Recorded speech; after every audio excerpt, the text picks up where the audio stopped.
Bonjour et bienvenue sur The Whisky Pour, j'espère que votre journée se passe bien.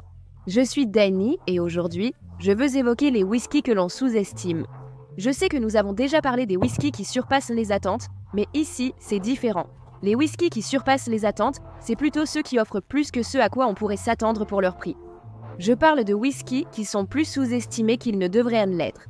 Peu importe leur prix. Je parle de whiskies qui ne reçoivent pas la reconnaissance qu'ils méritent.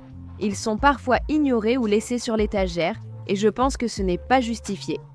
Petite parenthèse, je sais que beaucoup d'entre vous viennent de différents endroits dans le monde, ce qui est génial, donc j'ai essayé de choisir des choses qui, même si elles ne sont pas très populaires, restent relativement disponibles dans la plupart des pays. Alors, sans plus attendre, allons-y tout de suite.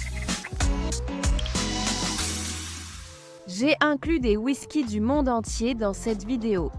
Mais le premier dont je vais parler se trouve dans le Speyside et c'est le Glenmorangie 15 ans. Je pense qu'on l'ignore souvent parce qu'il est assez facile à trouver en supermarché. Les gens supposent automatiquement que c'est un whisky de remplissage bon marché. Il a une étiquette assez simple, il n'est pas partout sur les réseaux sociaux comme certaines bouteilles. Les gens supposent simplement qu'il ne sera pas si bon, mais en réalité, c'est un whisky de style Speyside vraiment solide. Très pur et fruité, il a surtout vieilli en fût de bourbon avec un peu de sherry. C'est la définition d'un whisky Speyside facile à boire en semaine, tu vois. Ce n'est pas le genre de whisky qui va être particulièrement original, mais il a de très belles notes de fruits du verger et de miel. C'est vraiment un whisky facile à boire pour un très bon prix, et je pense qu'il est sous-estimé alors qu'il ne devrait pas l'être. Le numéro 2, c'est Ardmore Legacy. Et j'ai choisi celui-ci parce qu'encore une fois, il a un prix plus bas, ce qui fait que certaines personnes pensent qu'il n'aura pas bon goût. Et je pense aussi que les gens supposent que s'ils veulent un whisky tourbé, ils devraient en choisir quelque chose d'islay, alors que celui-ci est un whisky des Highlands. Et ne vous méprenez pas, ce n'est pas un whisky fortement tourbé, c'est un whisky très légèrement tourbé. Il a plutôt des notes de fumée de bois, plutôt que des arômes d'iode, de feu de camp ou quoi que ce soit de ce genre. C'est très doux, une excellente initiation à la tourbe. Si vous n'appréciez pas les whiskies très fumés, c'est une bonne manière de commencer en douceur. Oui, cette bouteille est accessible et idéale pour l'hiver. Ne croyez pas qu'elle est réservée aux débutants. C'est une bonne initiation à la fumée, mais elle convient à tous. Les personnes qui boivent du whisky tout le temps vont quand même adorer cette bouteille, car elle a une belle complexité, tout en restant très accessible et facile à boire.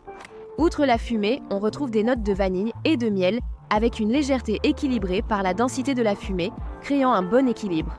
Maintenant, le prochain, je pense qu'il va surprendre certaines personnes parce qu'il s'agit d'une bouteille de Johnnie Walker. Et je sais ce que vous pensez. Johnnie Walker ne peut pas être sous-estimé.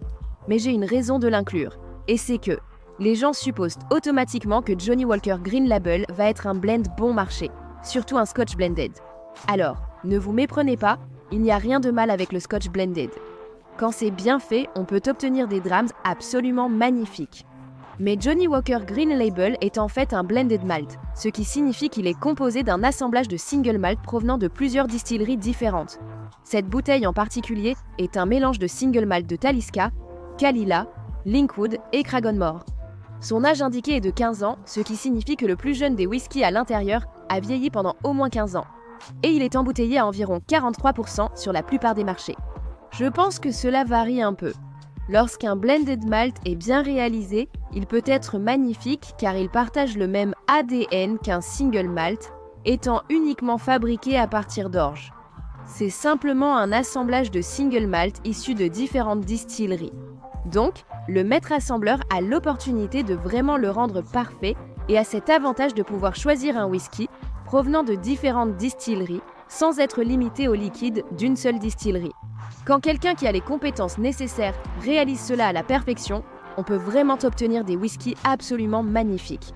Et je pense que ce whisky est en fait un très bon exemple. Il a un profil de saveur très léger et fruité, avec des notes de pommes et de poire, mais il y a aussi cette petite touche de fumée très côtière, une fumée salée, et ça fonctionne vraiment, vraiment bien.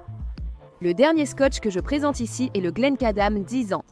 Glencadam mérite bien plus de reconnaissance qu'il n'en reçoit aujourd'hui. Ce n'est pas une de ces distilleries qui fait énormément de marketing ou ce genre de choses.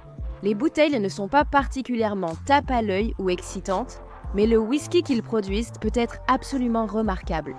Le Glencadam 10 ans est un whisky sous-estimé, mais excellent. Glencadam existe depuis 1825 et ils sont très traditionnels dans leur approche. À l'ancienne, ils produisent des whiskies vraiment délicats.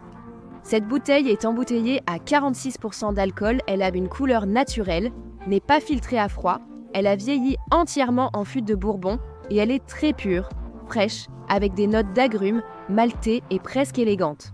Je pense que c'est vraiment un bon mot pour le décrire.